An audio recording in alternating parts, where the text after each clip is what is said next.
Welcome to the Healthy Over 50 podcast, the space where we explore simple, science based strategies to live stronger, longer, and healthier lives.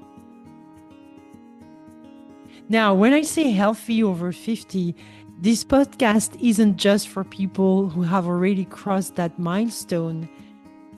It's for anyone, men and women, who want to prepare their body, mind, and lifestyle to thrive in the second half of life.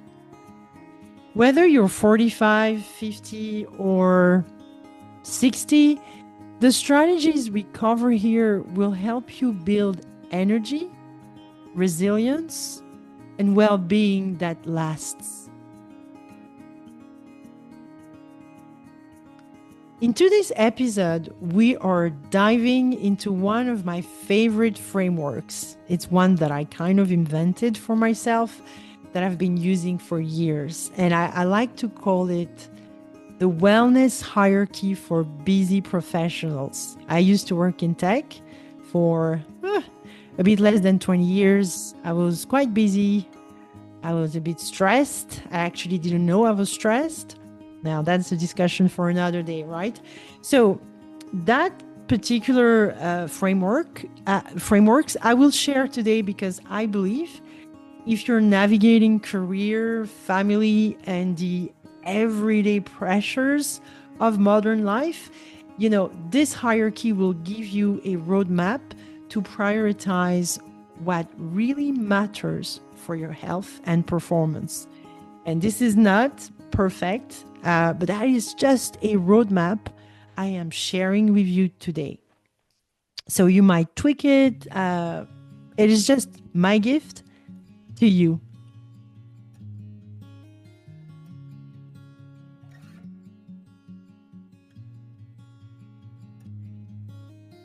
So we're going to start at the base, and we're going to start with nutrition. Think of this as the fuel for everything else. Without good nutrition, your energy dips, your focus wavers, and your body struggles to repair and protect itself. So, it is important to prioritize whole foods, vegetables, fruits, lean proteins, legumes, and healthy fats. Now, as a health coach, I am speaking from a naturopathic perspective, and I just want you to be aware of that. This is my angle. It's not about counting calories, it's about the quality of the food that we consume. Speaking of quality, it is important to reduce processed foods and sugar because they spike cortisol and they fuel inflammation. And especially as we age, it is important to mind the blood sugar levels. So we really want to pay attention to the blood sugar balance throughout the day. One simple tip: build your plate around protein and fiber. And that combination will support muscle health, energy, and digestion.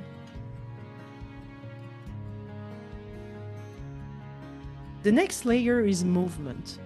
Now, this doesn't mean you need to train like an athlete. For those of us close to 50 or over 50, it's about consistency and functionality.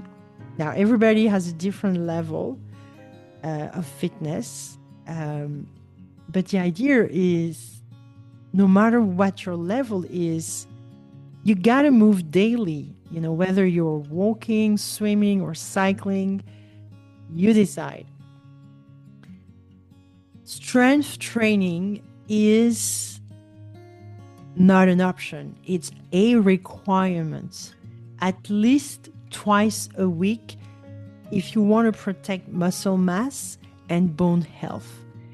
Once again, depending on your fitness levels, depending on your goals, you might do more than twice a week. I personally try to have resistance training 4 times a week, but minimum is 3 times per week. Now, I'm a personal trainer, so I have obviously might have different goals. And don't forget mobility and stretching to keep joints supple. And that is one thing I have to be honest, I have been struggling with over the years, because naturally that's not what I love to do. But I really, now this is one of my priorities. So every week, I'm a Les Mills certified instructor. I love Les Mills. So I make sure that I go to a body balance class once a week. And that's my minimum. And that is important. Now, you don't have to join a class. You can just have a little program with specific movements for that. And actually, it is quite interesting because what I see in the gym, or having coached quite a big amount of people now over the years, is that to me, you have like you really have like 3 categories of people, and then you have people that are really big time into their cardio. They don't even like to lift weights. You have your people that are big into their weights, and you have the other category, which are people that are big into yoga, meditation, and now what we're saying is everybody's right, but we got to do a bit of everything. So why? Because movement is medicine, and it doesn't just support your physical body, it actually improves your mood, it reduces stress, and boosts cognitive sharpness.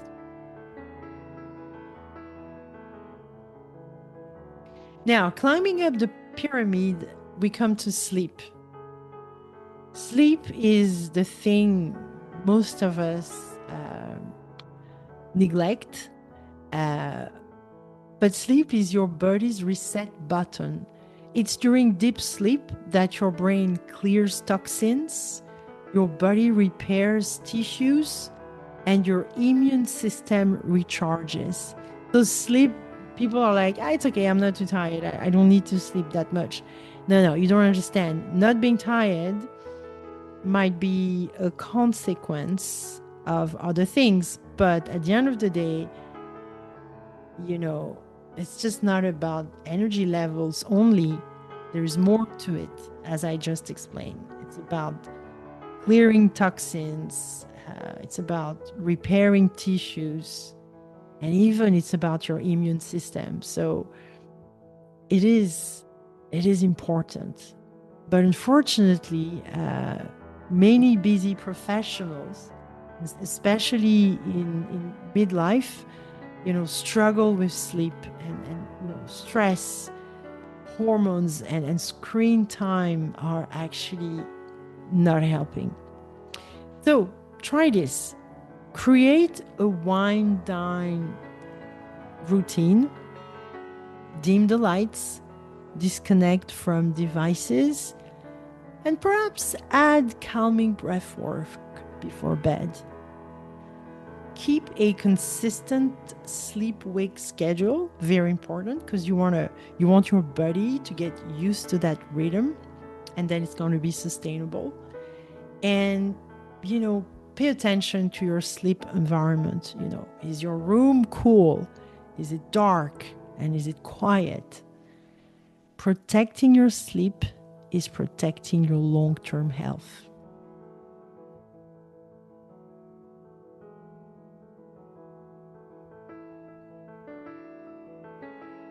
Above sleep, we have meditation, and more broadly, practices that calm the mind. We live in a world of constant alerts, meetings, and demands. No wonder stress is at an all-time high. Meditation, mindfulness, or even just a few minutes of deep breathing will help you reset your nervous system. And to be clear, like this is science-based, right? When you slow your breath and quiet your mind, you activate the parasympathetic nervous system, and that is your rest and digest mode. This lowers heart rate, reduces cortisol, and helps you think more clearly. So start with 5 minutes a day. You can use an app. You know, I love Chopra, so I use his guided meditation app as a certified Ayurveda instructor. This is one of the tools I use. Or you can simply sit, you can breathe slowly and just notice your thoughts without judgment.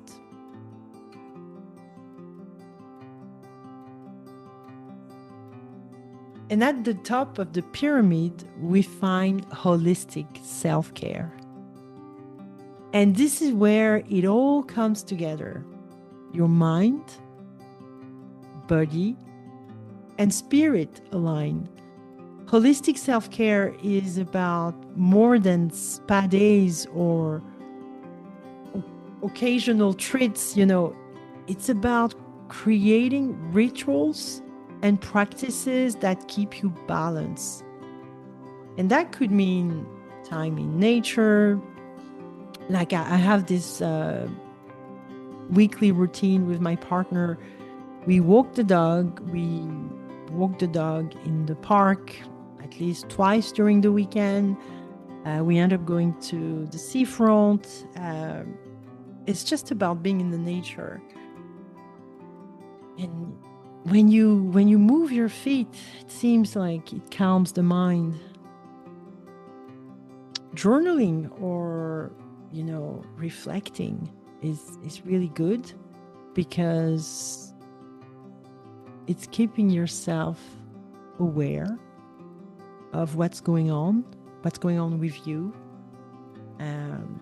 helping you maybe to prioritize what really matters, because a lot of the time we are on autopilot mode and we forget. We lack awareness, so it's a good thing to do at least once a week.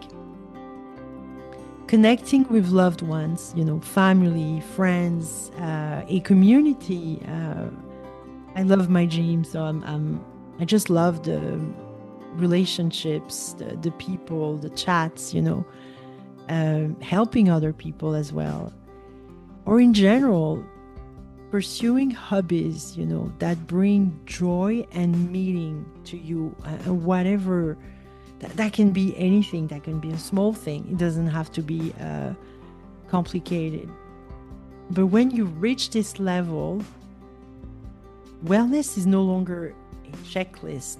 It's a lifestyle that supports not only your health, but your sense of purpose. So let's recap.